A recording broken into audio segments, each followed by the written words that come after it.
Employees, do as you're told. Why won't they do as they're told? Employees, they don't do as I tell them. Hello and welcome to another English podcast with Paul. I'm your host, Paul, and today we're delving into employees. But as I always say, this is unedited and unscripted, and this is just my own view. Right, so I do have some notes, so bear with me a moment. Right, employees. I said employees. Well, in an ideal world, these are the things you would like to aim for to get the best results for your business. In the ideal world, this was what you'd aim for. Okay, so first of all, you wouldn't call them employees. We would call them team members. Team members. Team members builds more of a family and not an us and them an attitude, but an altogether win-win situation. So team members. And you'd have to ensure that your team members are in alignment with your values of the company and values of the business. So this is just a quick idea of what I might have if I had a business. And it'd be number one, we are a business. Number two, we are not a democracy. Number three, we all want to make money. And number four, we want to enjoy being at work. Okay, so that would be like a mantra or a motto or something that I'd have maybe printed up so everybody could see. So with the idea of team members and a business is that you want people to be productive, but often people are less productive and they try and hide and disappear and slack off as much as possible because they don't really want to be there. They kind of have to be there to earn their money to pay the bills. So if you're able to get people that have a similar alignment to work ethic as you and same values as you, then you can have a much happier, productive workforce. Now, these are some of the areas that you can look at and try to emulate for a productive workforce and a happier business. So these are ideal scenarios, ideal, what's the word? Things to focus on or ideal factors to look at within your own company. All right, so we said alignment of values. Supporting to achieve. So that is what it says. It's helping people be helping people be positive and happy in what they're doing. And the best way to do that really is supporting them to get good at the role and job and task that you're asking them to do. All right. We'll get in more in a moment into psychology of people and employees. So here we go.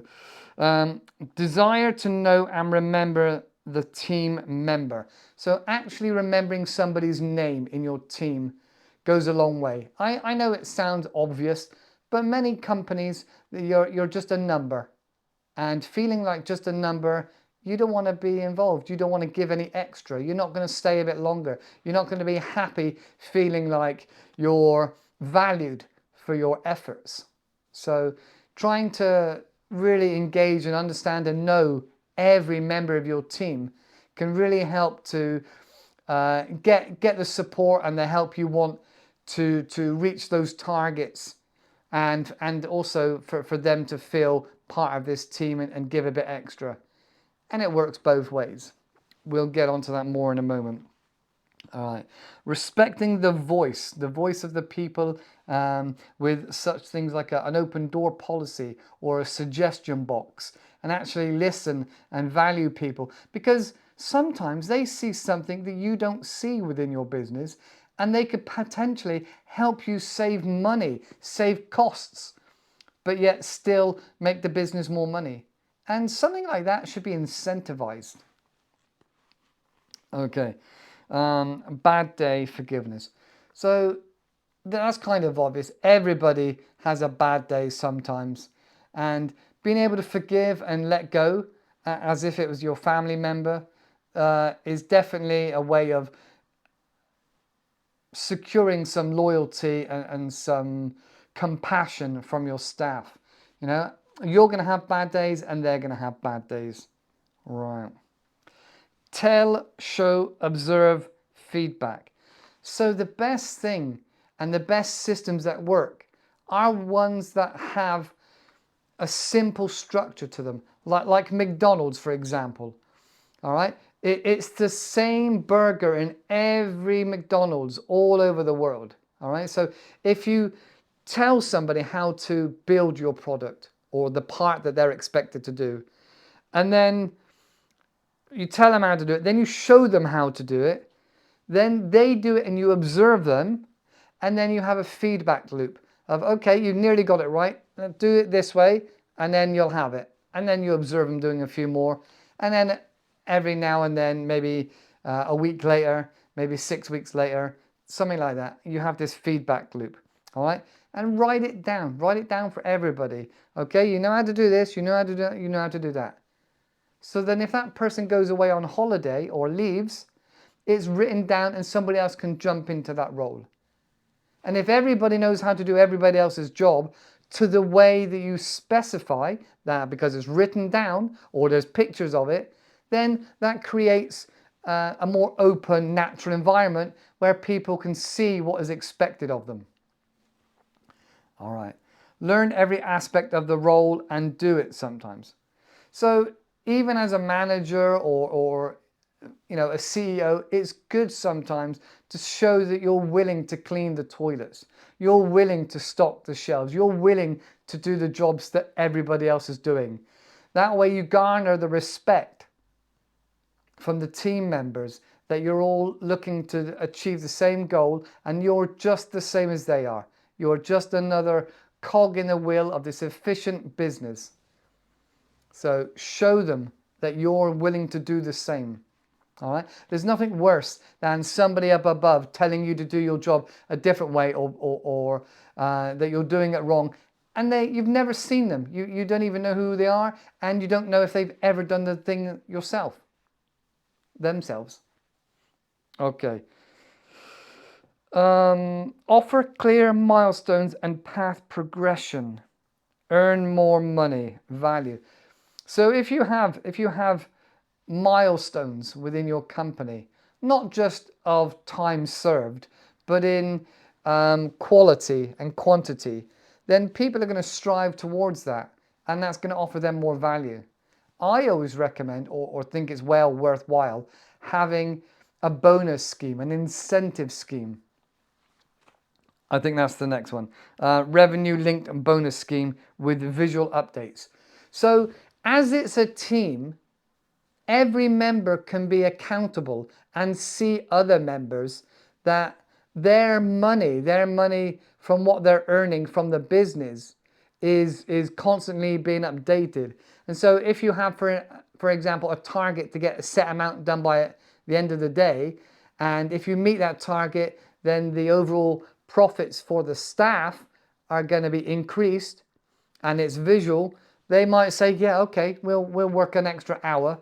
So they're getting paid for working the extra hour, and they're staying a bit later without too much arguing or debate, and it helps everybody as a whole. Having incentives really opens up people's empathy and desire to stay and help for longer. Great facilities and community.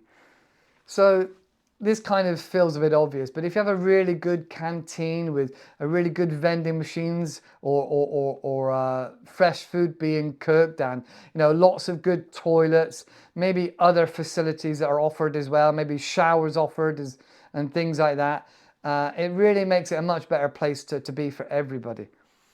And you're able to relax. Some places I've seen a pool table and TVs, especially when there's a night shift and things like that. That really goes a long way to be able to relax. Okay. Support transport solutions. Okay, so if you're having to get your staff from further afield, having a minibus or paying for their transport or organizing a pool car. So a car is a pool car is a car that can be used by anybody in the company. Having these options to help people get to work not just shows that you care about them, but it helps them get into work, which saves a lot of problems and hassle having to fill or cover their shifts. There's definitely work all round. There's also cycle to work scheme and things like that. All right. Open HR.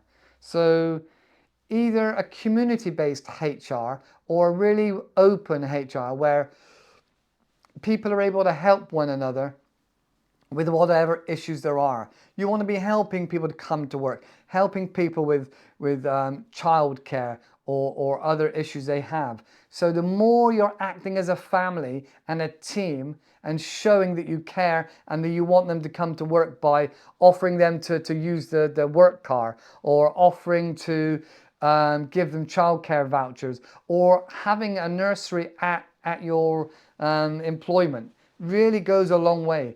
There's a few colleges and universities I know that have childcare and nurseries and play centres for the children to be whilst the adult is at work. The same with the community in regards to fire marshals and first aiders. If they're all part of the community and they're all together, then again, that's just going to bring the team closer together and work better for everybody. Weekly meetings and morale meetings. So like I said at the beginning, this is not a democracy, but there's no reason why you can't have a team meeting and make people feel their voices being heard. You know, if people have got gripes about the way things are done or about the facilities, then having that open meeting where it's structured with somebody writing something down and some actions being taken, then that is positive, progressive, and happier for everybody. Okay. Also, that's a really good time as well to share how well the company is doing and the company profits. That's going to get shared with the staff. Connection to schools, community outreach programs. Again, if you're connected, making an effort to connect with the school. Doesn't matter if you're part of the Forestry Commission or if you're an aerosol factory. If you can open it up to allow schools to come and visit occasionally, you know, when it's safe and where it's safe to do so, and to see what's happening, that's eventually might be a place where you could get new staff from leaving school, or people might understand a bit more about your industry. Also, you can be other outreach programs where maybe you're helping the homeless or those that are in need, maybe not necessarily with your aerosol products, but with donations that your staff might bring in, and you might put in, say, £100 worth of supermarket vouchers, and then the staff might want to put in a few tins that they've got left over in the cupboard, and you can give that out to charities within your local community. All right, so that way you get recognition in your community, which would help bring in new staff as you grow, but also it helps the community and other businesses well aware of your presence and your positive attitude for helping the community. Okay, natural light and nature. So just if it's possible, bring plants in, make it more homely, make it more an environment that people want to come to. So having natural light, having fresh air coming in where you can and where it's possible, and like I say, plants and things like that, make it desirable. Do not have signs everywhere that says, don't do this, don't do that, prohibited this, prohibited that. That feels a real negative environment.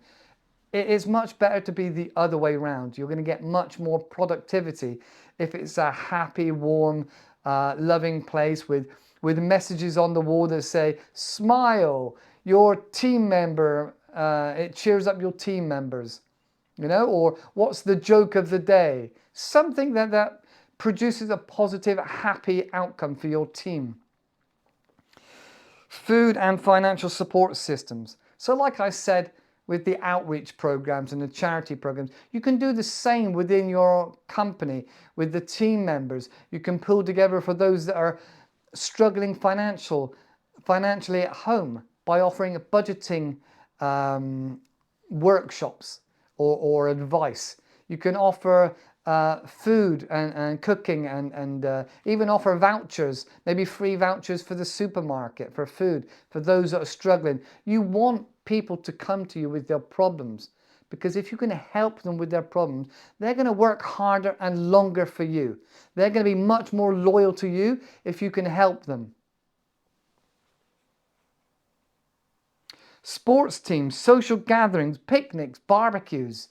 Bring it together again, like I said, like a family. So whether you're having a barbecue or a picnic or something where there's nothing demanded of your member of staff, but just to come and join and have fun together.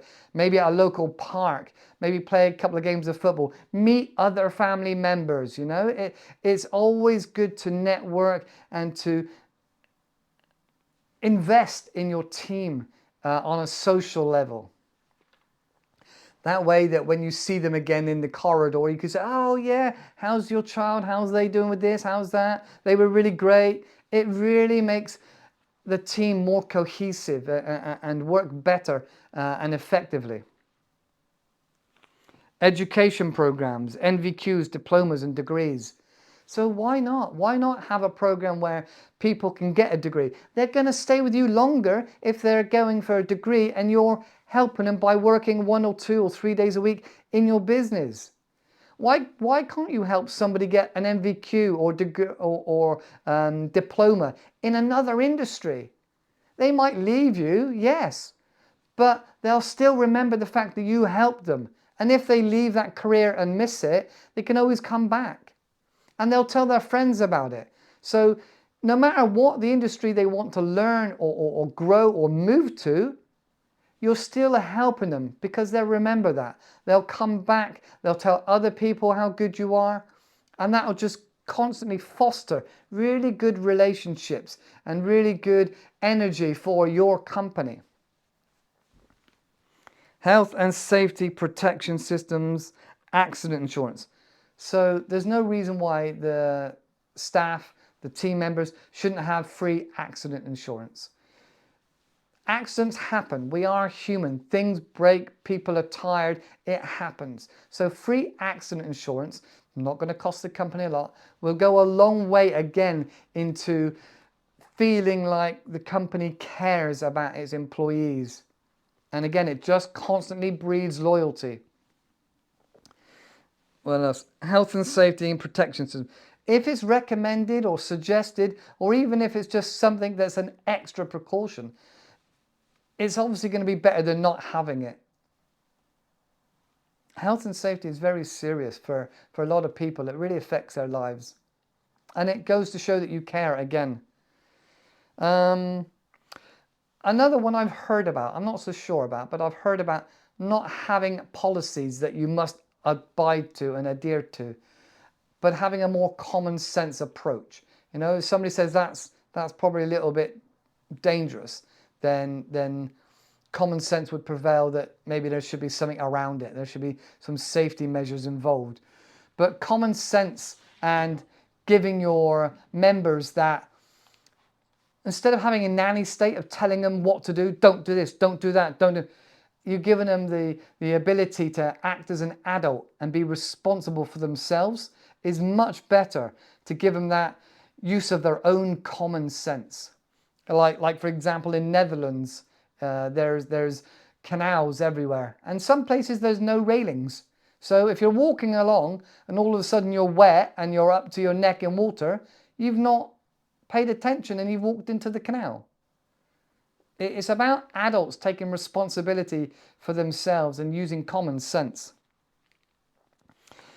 Peer reviews, only on quantifiable data. All right, so again, another good way to help motivate people is to have reviews at how well people are performing done by their peers, because at the end of the day, it's all of their interests. It's in their best interest to have staff and members that are working in the same direction and hopefully at the same speed or the same level of efficiency. It's understandable if somebody is pregnant, then your peers all respect and understand and support and help. Or if somebody is a little bit older and so they're a bit slower, they're still part of the family, they're still part of the membership, and they have a lot to offer. Somebody that maybe is older and slower, they still got a lot of experience. All right. So reviews could well be done by the peers where their empathy and understanding is involved. And again, it should only be on quantifiable data. You can't review somebody and think, I don't like you, so I'm not going to give you a good review. It has to be on quantifiable data. Inclusion recruitment process within the team. The best way to recruit people is for word of mouth, through word of mouth. Other team members suggesting, oh yeah, my cousin wants to join this company. Oh, my brother-in-law wants to join the company. It really gets out and spreads quickly that you're a good company when other people are asking to join from family members and friends and other social groups.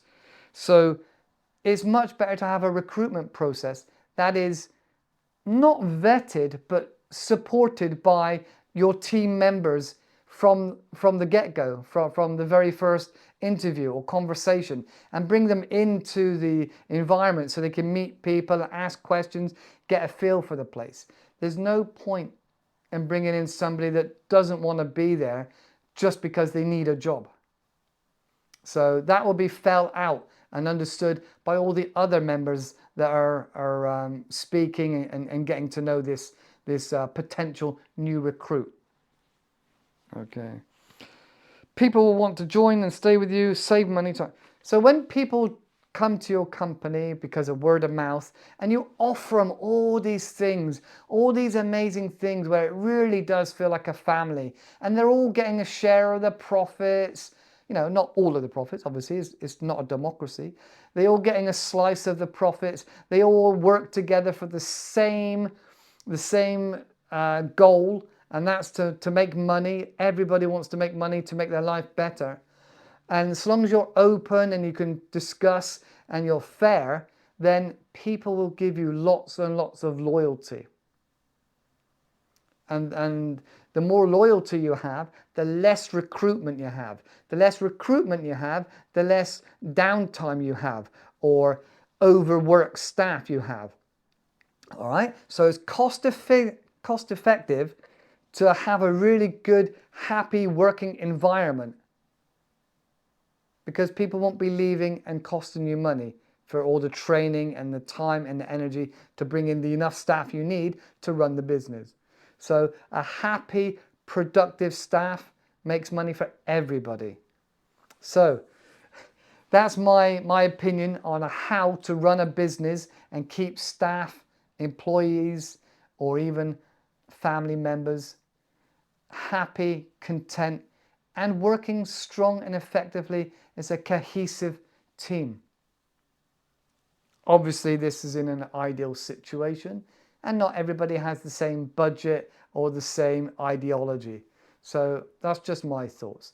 If you have similar experience, or if you've heard of some of these things, or you really like where you work, drop a line in the comments. Tell me why. Why is it a good place to work? What is it that you like about your employment? Why did you go there? Let me know in the comments. Okay, that's all I have time for now for today. As always, have fun, keep learning English. If you don't have fun, you're not going to learn. Take care and I'll see you in the next video. Bye for now.